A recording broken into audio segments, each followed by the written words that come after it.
Alright, so now I'm going to describe range of motion at different joints during the gait cycle. I'm going to start mostly with the sagittal plane and start with the hip and the knee. Okay, so at heel strike, the hip is about 30 degrees of flexion, the knee about 5 degrees, and the ankle maybe 0 to 5 degrees of plantar flexion.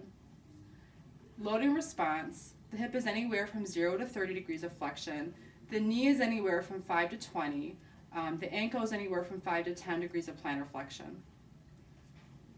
At mid-stance, everything's about at neutral. So 0 to 5 degrees, maybe a flexion at the hip, 0 to 5 degrees of flexion at the knee, 0 to 5 degrees of dorsiflexion at the ankle. So notice the ankle is really changing in terms of its range of motion. At heel off, now the hip is anywhere from 0 to 10 degrees of extension, so it's switched. The knee is still about 5 degrees of flexion, so not very much. The ankle is anywhere from 5 to 10 degrees of plantar flexion. At toe off, now the hip is definitely at negative 10 or 10 degrees of extension, that's a maximum. The knee is about 35 degrees of flexion, and the ankle is now going to be at 10 to 20 degrees of plantar flexion. For acceleration or the early swing phase, now the hip is going to be anywhere between 0 and 30 degrees of flexion, the knee anywhere from 35 to 60 degrees of knee flexion, and the ankle anywhere from 0 to 10 degrees of plantar flexion.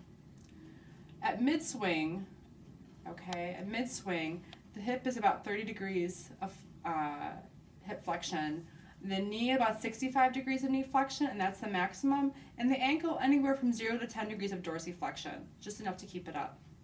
For late swing, the hip is anywhere from 0 to 30 degrees of flexion, and the knee is now anywhere from 60 degrees to 0 degrees of knee flexion, and the ankle is about maybe 10 degrees of dorsiflexion. Okay, and then you go into the heel strike phase again. So again, for the sagittal plane, for the hip, knee, and the ankle, at heel strike, the hip is about 30 degrees of flexion, the knee about 5 degrees of flexion, and the ankle anywhere from 0 to 10 degrees of plantar flexion. At foot flat, the hip is anywhere from 0 to 30 degrees of hip flexion, the knee 5 to 20 degrees of knee flexion, and at the ankle 5 to 10 degrees of plantar flexion. At mid-stance, things are pretty neutral, so maybe 0 to 5 at the hip in terms of flexion, 0 to 5 of flexion at the knee, and 0 to 5 of dorsiflexion at the ankle. So the ankle has really begun to switch over.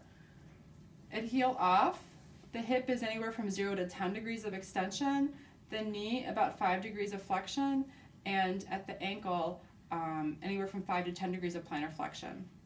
At toe off, now the hip is about negative 10 degrees or 10 degrees of extension, anywhere 5 to 35 degrees of knee flexion, and then at the ankle 10 to 20 degrees of plantar flexion.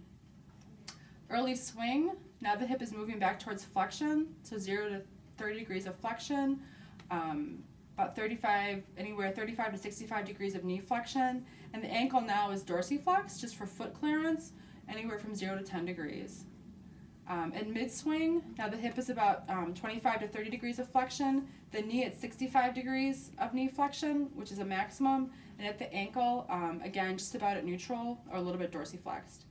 And then for late swing, you have the hip now still around maybe 0 to 30 degrees of flexion, the knee anywhere from 60 to 0, it's coming out of that fully flexed position, and the ankle 0 to 10 degrees of dorsiflexion, just a little bit of dorsiflexion. In the frontal plane, at the hip, generally as you go into that heel strike, okay, you have this hip is abducting, okay, so it's kind of pulling that side the one way. It's going to be abducting all the way through stance, and then adducting through as it goes into swing.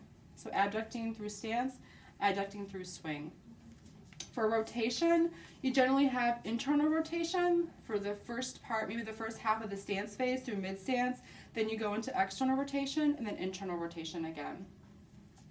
At the ankle, in the frontal plane for inversion and eversion, As you come down at a heel strike, you're actually in kind of an inverted position, but you almost immediately begin to evert, to pronate, and you're going to pronate all the way through about mid-stance, when you're going to switch to inversion, and you're going to invert through the swing phase. And then as you come back down, you'll be inverted, but you'll begin to evert again. So you're everted through most of the stance phase, mid part of the stance phase, and then you go into inversion. And that's the range of motion for the gait cycle.